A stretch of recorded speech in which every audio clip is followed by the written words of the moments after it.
Good? I'm ready when you are. Home sweet home, man. Home sweet home. Feel good? Oh, yeah. What did it feel like to get that call from these guys when they said, hey, man, we're going to build this show kind of around you and around Phil, and you're going to get to fight where you used to wrestle? Man, I was super excited. I was a little nervous at first when they told me about it. After that, I was just like, man, I'm going home. I'm going where I feel like I'm at home. This is my backyard. I was excited to get that call. Do you ever feel like you'd be able to be in an MMA fight, back here, like on campus? Was that an aspiration for you? No, I mean, I thought I would be in Vegas or, over in Oklahoma, anywhere else but here. I literally did not think I would come back to State College. That put the pressure on you? I mean, how many friends and family are you going to have showing up here on Friday night? Honestly, I feel no pressure. I feel like, if anything, I want my family I want to be accessible to my family. I want to be accessible to my friends. And to have it here in my backyard, that makes me accessible. After there's no pressure, it's just, I feel like this is how it should be. No pressure, a lot of confidence. You've had a lot of success here. Yeah. And how confident are you? I mean, I'm very confident, and I'm confident because I train hard, and I believe that I train very smart. And I didn't train just for Chris Dempsey, I've been training for anybody that I'm meeting in the Bellator cage. Hey, can you just talk me through I know it's been a couple years now, but the transition from wrestling to MMA, obviously wrestling, tough sport, but you don't get kicked in the head or choked out, things like that. So how do you kind of transition and how do you psych yourself up for that? The transition, it wasn't too bad for me. If you love something, you have a passion for it, the transition is easy. And for me, it's just been like, there are some little, sometimes I hit a wall, but, I just love kind of hitting that wall over and over again until it breaks. Because I like being able to overcome something. If I have anything that it seems difficult to me, I try and do it until it becomes easy. And for someone who has never been to an MMA fight or seen one, how would you describe the event as a whole? I'm going to tell them, hey, if you're going to be in the crowd, I'll let them know that the crowd participates. But at the same time, it's like, hey, be prepared for anything. Anything can happen at these events. And make sure you bring your game face. Because it's like, I feel great when I hear the crowd yelling and screaming. I love that. As long as they're not booing, if they're yelling and screaming and they're cheering, that's great. I covered your brother at the States Wrestling, Susquehanna Township. He won the state title last year. I believe he's got another year left in high school wrestling. Have you talked to him? 2 years left? 2 years left. So what's your guys' relationship like, and what kind of advice are you giving him? I just tell them the same things that my coaches have been telling me up here. I tell them to go out on the mat, stay loose. You have a lot of attributes. You're fast naturally. You're naturally gifted. I just tell them a lot of things to make them confident. And I love my little brother. I love talking to him. I love spending time around him. And I love it when he's around me when I'm doing things like this. Boxing, kickboxing, doing jiu-jitsu. And I just want to keep, keep getting closer and closer with him. This is 4 fights in a year for you. Is that the kind of pace that you wanted when you turned pro? That was going to be the most comfortable for you? Yeah, because I don't like sitting still for too long. If I'm home, I'm always trying to figure out something to do. I'm always trying to work out something. And I feel like if I just don't fight for a while, I just feel like I become stagnant and my body becomes restless. So, I like having a lot of fights at one time, and I always stay ready. I'm always working out. So I would hate to sit at home and not jump in the cage anytime soon. Talk a little bit about Chris Dempsey as an opponent. Obviously, he's the most accomplished guy that you've probably gone up against, but he's had some struggles in the last couple of years as well. Yeah, I mean, I seen him as a fighter. I just don't believe that he has anything that I should be scared of. I don't think he has anything that'll stump me. But as I go out there, I'm still going to respect him like he's the champion, because I don't want to go out there with my hands down, flat-footed, and getting caught, because that happens. Obviously, he's got footage out there. Did you go back and look at his past, 4 or 5 fights? I saw a couple of his fights back in the past. I didn't see too much. I didn't see anything that made me want to, that put up the alert. But, that's about it. Yeah, that's all I got to say about that. How do you prepare for a guy who's another very good wrestler? Do you think you work more on stand-up? Do you work more on your wrestling? How do you prepare for another wrestler?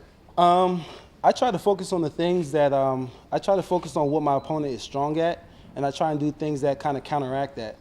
If it's a kickboxer, I want to work more on my kickboxing, how to defend it better, instead of me just trying to go in there for a takedown. I try to beat him at his own game. because I feel like as a fighter going forward, that will make me an even way better fighter. It's like, it's not that I'm just trying to stick to one game plan and implement that every single time I step into the cage. It's like, okay, this guy's actually going to watch me. He's actually going to prepare a game plan, and he's going to try and beat me at my own game.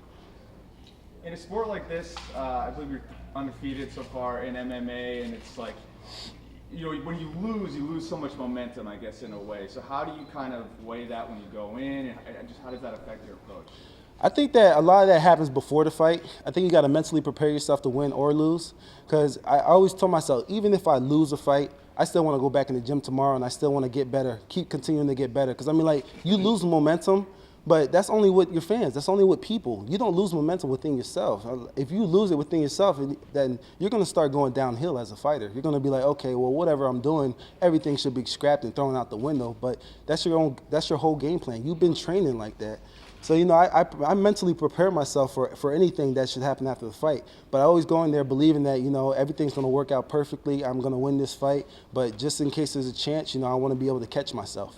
And we've seen in UFC, MMA, some of the stars of the sport become some of the biggest sports athletes in the country. Obviously, we just saw Conor McGregor in his fight. So, kind of, how do you, where do you see it going for you, and how tantalizing is it to see where this could possibly lead?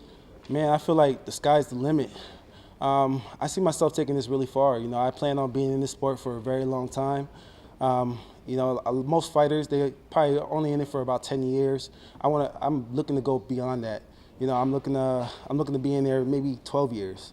And I just want to keep building myself. Everybody has goals. And if your goals don't scare you, then there's no point in having them. I want to top Conor McGregor. I want to top all those guys that's up there. I want to be even. I want to shoot to be even more of a public figure, a more iconic figure than they are. And just going back to high school wrestling, we talked about your brother, and this is such a cool new avenue for wrestlers post that career and go pro in something. So what would you say to some of the young high school wrestlers or young boxers about the avenues that are kind of created today? Tell them to keep an open mind, because not everybody's built for every sport. But with MMA, it's like, it doesn't matter if you're built just solely for kickboxing or you're built for just wrestling or jiu-jitsu. You can use any style to its fullest extent and win that fight.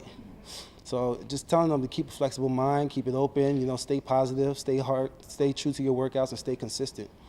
And you talk about staying busy in 4 fights in a year and being put in this position so quick. You're not talking. You have some big goals and some big goals you want to hit quick. Could you have imagined being here, prominently figured in a card like this quickly? I didn't think it would happen this soon. I knew there were some things on the horizon, but I didn't think it would happen this soon. I thought it was going to be a little bit more of a waiting period, more, me building myself, me being in the cage more, being more experienced. But, for me, just give me the opportunity. I'll show up for it. It happens quick, though, when you keep knocking guys down and out, right? Yeah, that'll speed up the process. Anything about a Penn State whiteout, man? I your mom was talking about that some. Bellator is looking forward to doing this event more, maybe on an annual basis. And hopefully we can get to that where it's a whiteout for that, because when they do the whole whiteout thing, it's awesome, man. What have your old coaches said about you fighting today or this weekend? They're excited for it. They've been super supportive about it. I was just texting my coach before I even came here. They're like, whatever you need, just let us know. And I think they're going to be there at the fight. Ed, what's the culture like here with the wrestling program being as successful as in wrestling and in MMA? What's it like here at Penn State, and what makes this place special when it comes to combat sports? There's a rich wrestling culture here at PA. Just PA wrestlers in general. Even if you go down to high school, PA is known for wrestling, and we have such a big support base. There's a lot of people here that support wrestling, that stand behind wrestling. Even as far, because like Penn State, honestly, it's a football town, but you still got people who go to a wrestling match as preferably going to a football game. 3 knockouts already. Is that how you want to get it done on Friday night? Another one?